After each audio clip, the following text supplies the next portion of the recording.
Hello and welcome to Grocer Pod. My name's Sean Kosednar. This week I have another conversation from IS25. You'll be able to hear when I sat down with Larry Miller from ProfitTrax. For those who are unfamiliar with ProfitTrax, they can help AWG members increase basket size and reduce shrink. In fact, you'll want to listen through the whole conversation because Larry lays out how this system can provide at least a 3-to-1 ROI. Before we get to Larry, though, I want to remind you to please subscribe to Grocer Pod. Subscribing means new episodes will be downloaded for you each week. You can find Grocer Pod on Apple Podcasts, Spotify, YouTube Music, or any other platform you use to listen to podcasts. And now, here's my conversation from Innovation Showcase 2025. All right, now I'm joined by Larry Miller from ProfitTrax. Larry, how are you finding the show so far?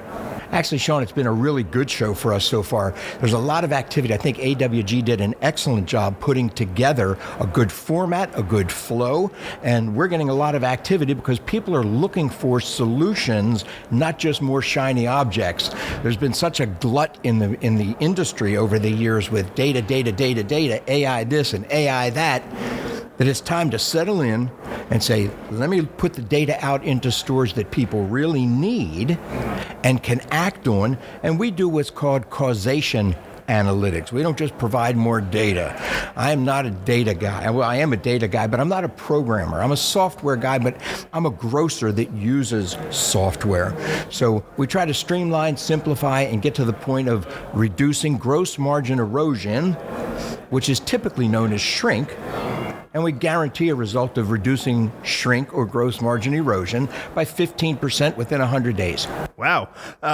Before we delve into all of that, why don't you just tell everyone listening what ProfitTrax is just from the beginning? Great point.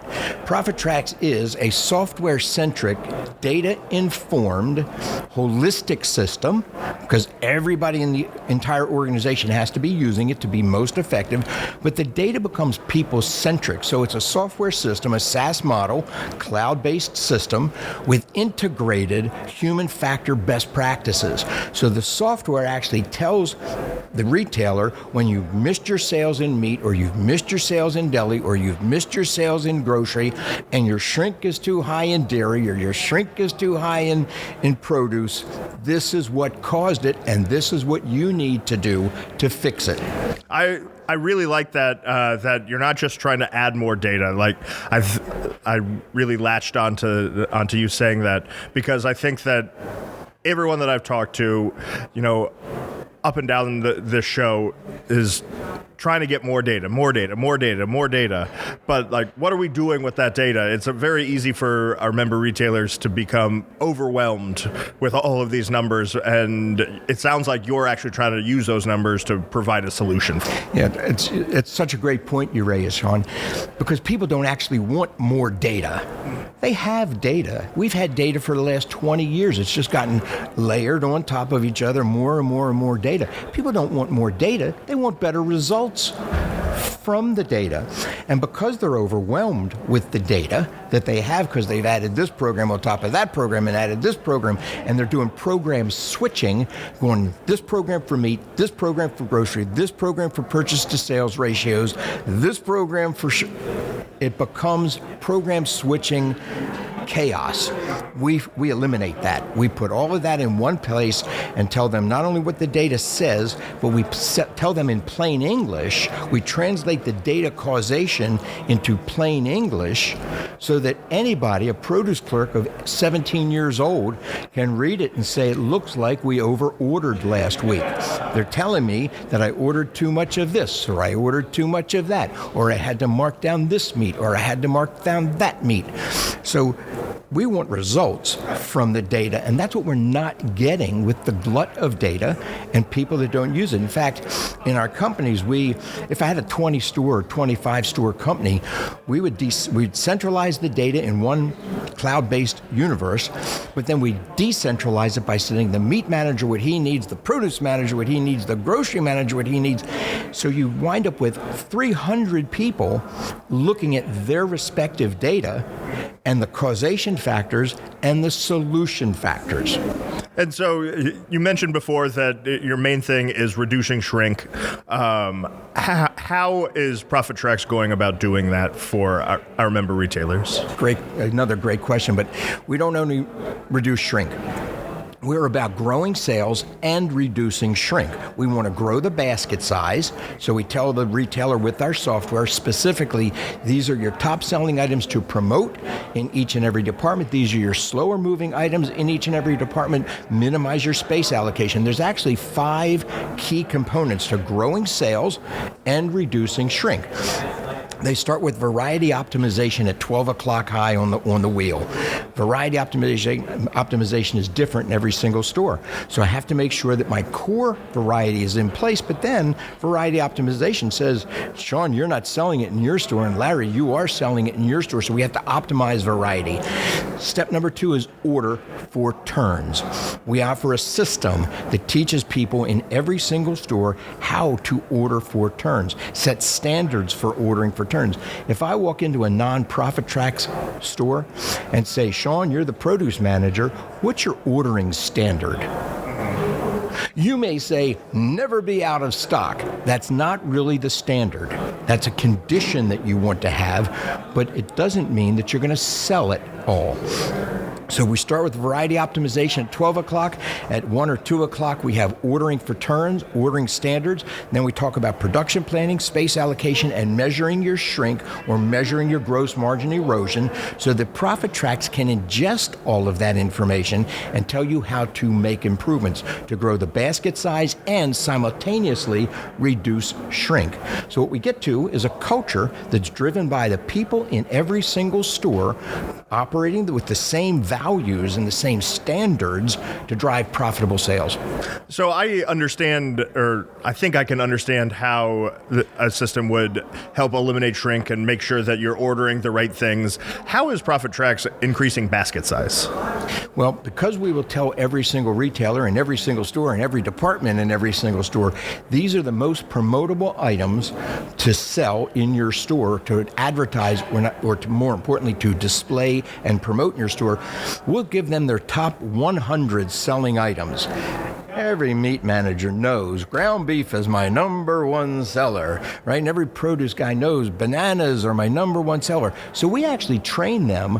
You know your top 5, but here they are. But I want you to look at number 6 through 15.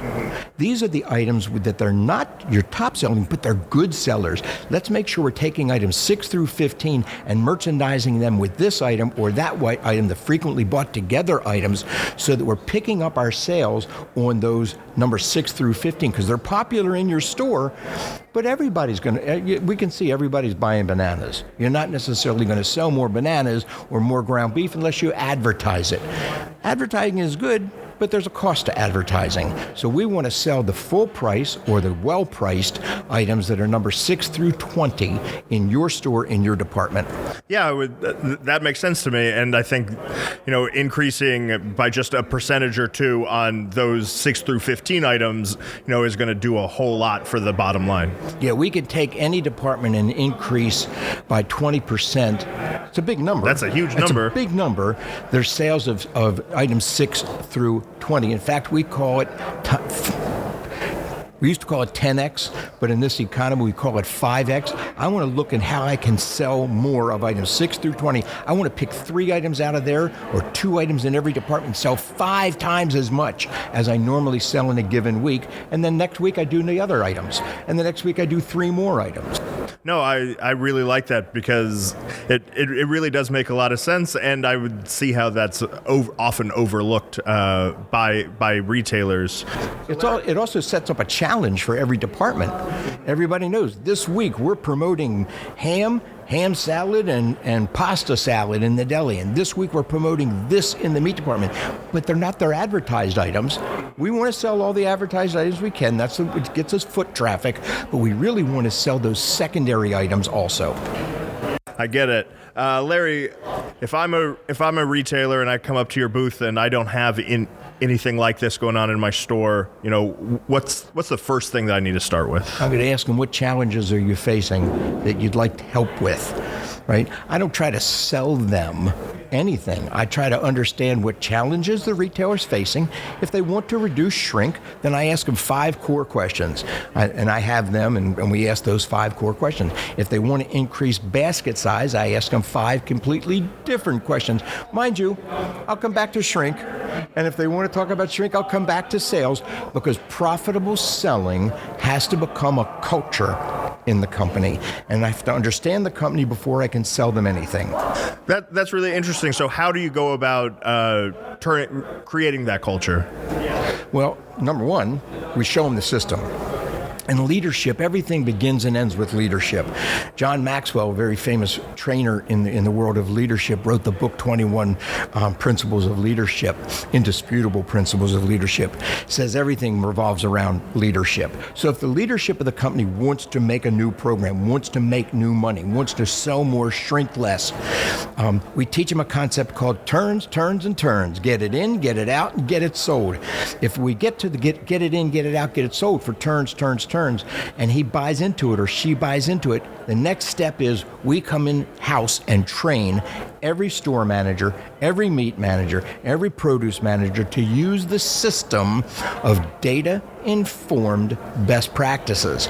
So again, having data is one thing, but if we don't know what to do with it, it's not going to get the value. It's not going to get the bang. That's when data becomes cumbersome and overwhelming instead of simple and usable.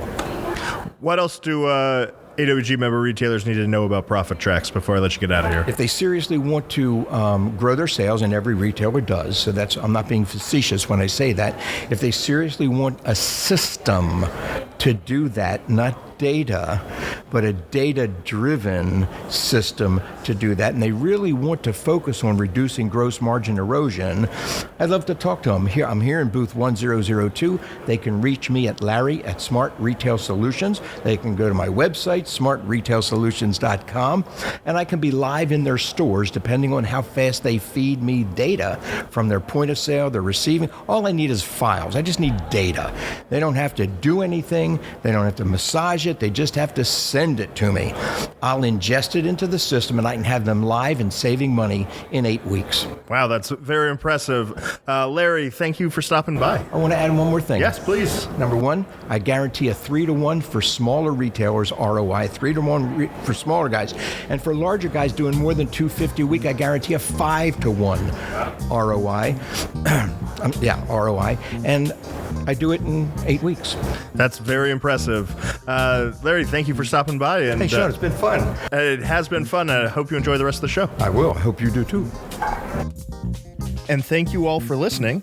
Please remember to like and subscribe to GrocerPod. That way you can stay up to date on all the latest things going on around AWG. Until next week, this has been Sean Kosednar with GrocerPod.